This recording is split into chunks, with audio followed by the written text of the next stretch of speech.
Is that your sister out there? You gonna tap dance later? Come on. We got fish sticks waiting for me at home.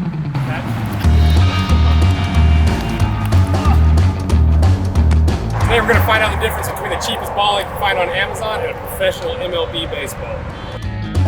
We're gonna do two tests in this video. The first one's gonna be the first annual Homerun Derby to see which one of these balls flies further. The second test is we're gonna chop these in half and see what's different on the inside of these and see if we can draw some conclusions as to why the MLB ball is 10 times the price. And this is just the start of the Sandlot mini series where we're going to do, we're gonna cut apart a pair of vintage PF flyers, and then we're also gonna do a little leathercraft video that's gonna use a baseball mitt and or a baseball, which is gonna be really fun because I haven't done a leathercraft video in a long time. But first, let's go over the ball information. So the first ball is the MLB Pro Ball. It's made by Rawlings. It's wrapped in a full grain leather. It weighs 5 ounces. It retails for $19.95 and it's made in Costa Rica. Next to the cheap ball we got off Amazon, so the brand is Yongkan. The material it's made out of is a synthetic leather. It weighs 5 ounces as well. It retails for $1.90 and it's made in China. The rules of the Homerun Derby are each player gets 6 hits, 3 of the expensive balls and 3 of the cheap balls, and we measure the farthest one they hit.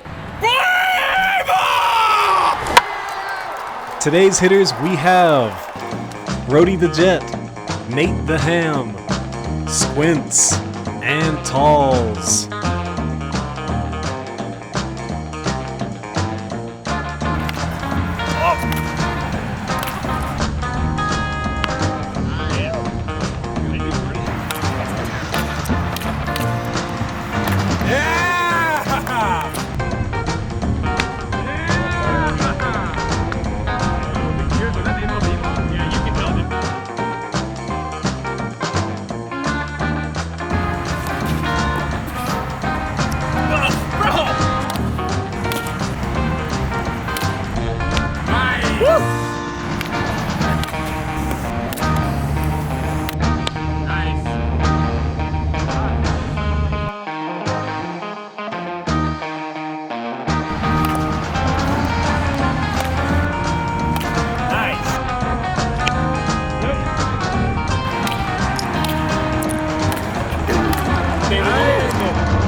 What are you doing?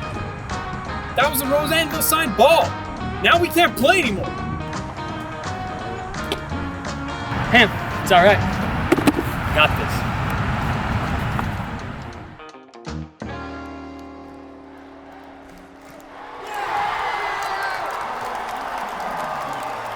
Okay, we're back from the Homerun Derby and I cannot believe how much these balls deformed. And this ball, we got so close to getting that iconic shot of the ball just exploding in the air.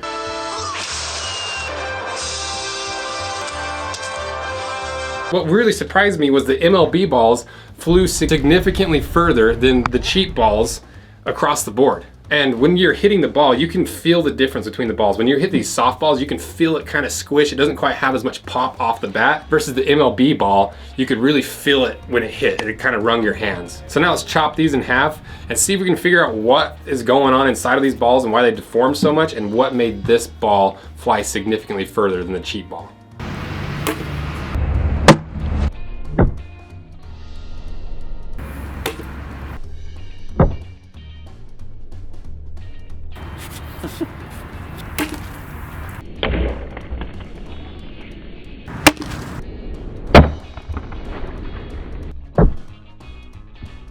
All right, we got them chopped in half, and that was way more messy than I expected. But let's start with the cheap ball first.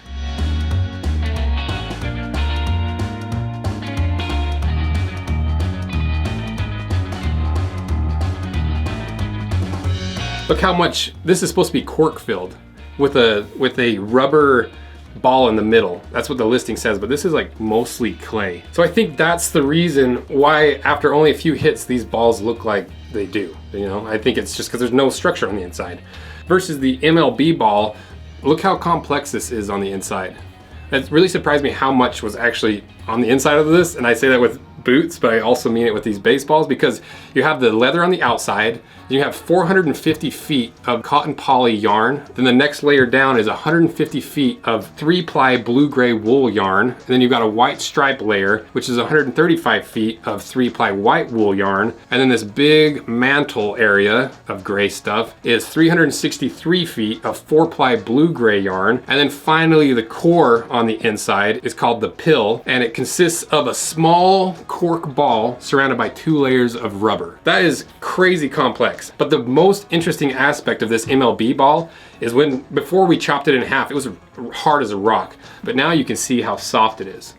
See that? It's almost like a pillow.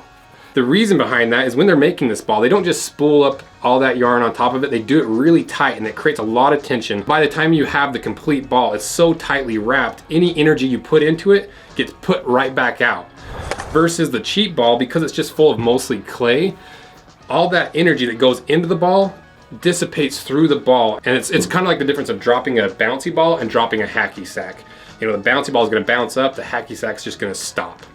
And that's why I think the MLB ball flew significantly further in our home run derby test. I just never considered the balancing act a baseball has between that hardness but still being soft enough that you can hit it with a wooden bat. It's a lot like a pillow. You don't want too hard of a pillow to where your head doesn't sink into it, doesn't contour to you, but you also don't want too soft of a pillow where your head sinks all the way down to your mattress. You gotta find that sweet spot.